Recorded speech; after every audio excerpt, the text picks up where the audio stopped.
na tanong tungkol sa politika, ha? GMA magtatanong. Okay. Then, one of the earliest to come here.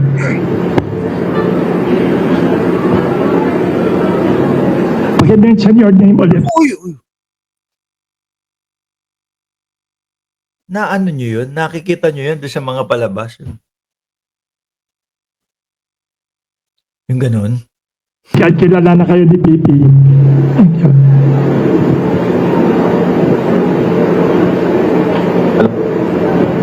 Oh. Microphone, Teresa. Ali, oy! Siya na ang vice-president. Naknatin pa itong GMA na itong bagal tanong. Oh, yan. Yung buhok na naman, oh. VP, good morning po.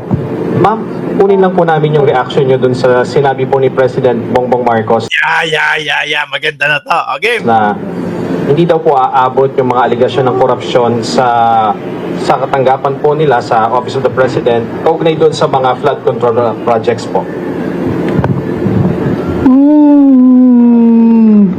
Sasagutin niya ni Attorney Trixie.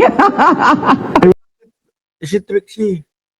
Hindi, kasi naman kung bakit nasabi ng Pangulo yun, dahil sigurado siya na wala siyang ginagawa. Di ba nga sabi ko sa inyo, meron ba namang mastermind o meron ba naman na isang napakataas na personalidad na nadadawit sa mga ganyang ghost project, tapos siya ang mag-uumpisa ng investigasyon? Siya ang magpapakalat na ito yung mga nakakakuha ng malakihang mga proyekto na mga kontraktor. Tingin ko wala.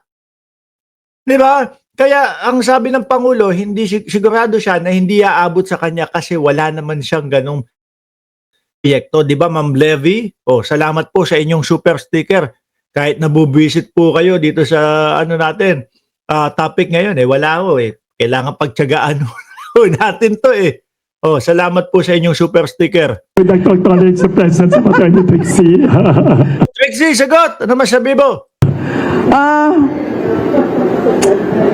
Medyo lumalim ng konti yung tanong. Nagtawag na agad ng sasagot.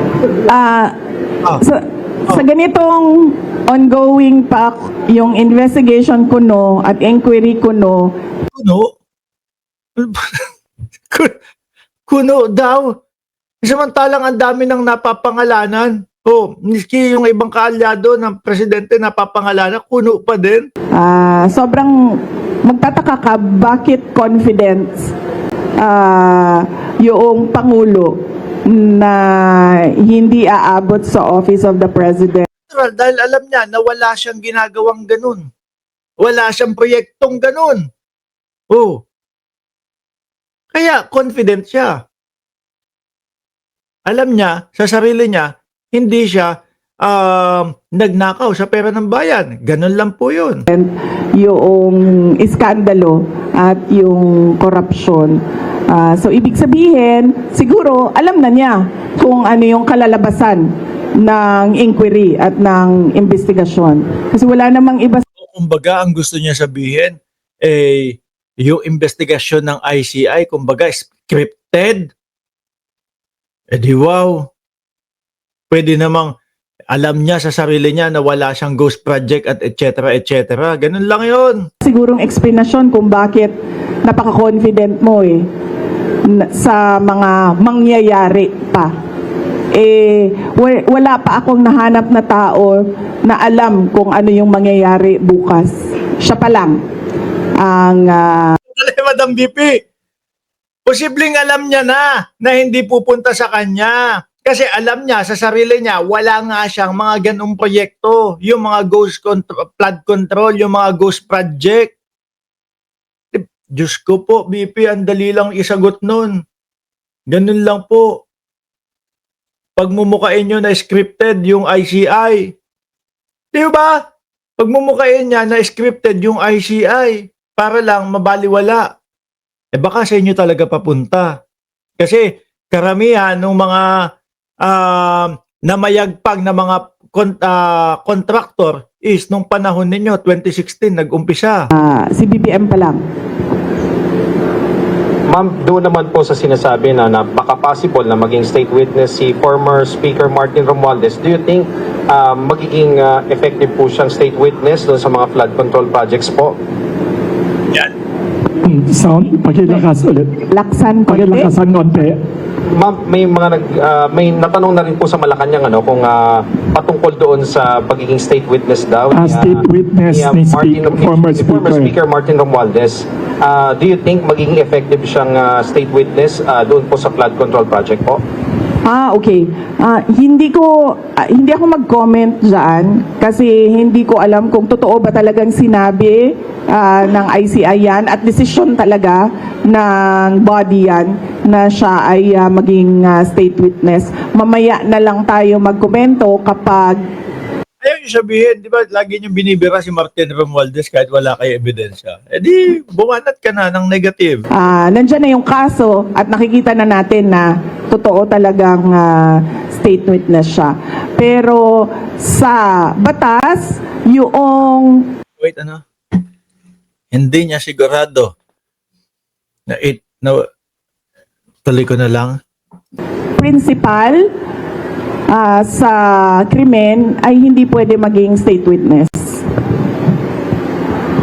Kaso wala pa kayong ebidensya. Hanggang ngayon, wala kayong pinapakita. Yung sinasabi ni Aimee na sa tambak-tambak daw yung ebidensya, hanggang ngayon, wala pa din yung pinapakita, di ba? Thank you, thank you. Isang Manila Times. Oh. Ma'am, good morning Isa po. pa, yes. Good morning po, ma'am.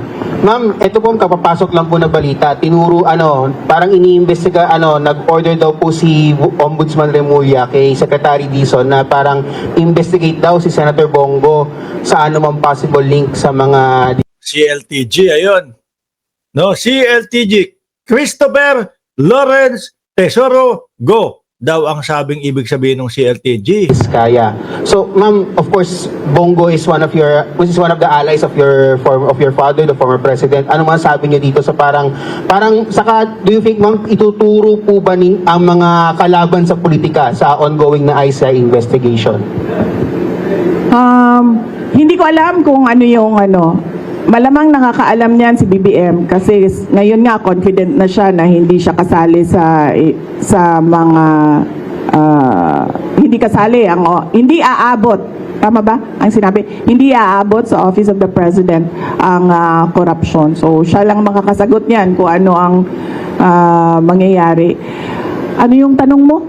Yeah, of course, baka ituro lahat ng mga kalaban sa politika sa ongoing na investigation ng ICI. Do you think po mangyayari po ba na baka mapunta rin sa inyo yung sisi or mapunta rin sa inyo yung ituturo or whatever dun sa investigation? Aabot sa akin yung blood control project. Baka umabot, ma'am, sa inyo, ma'am. Kasi kung hindi aabot sa kay BBM, baka kayo naman pong ituro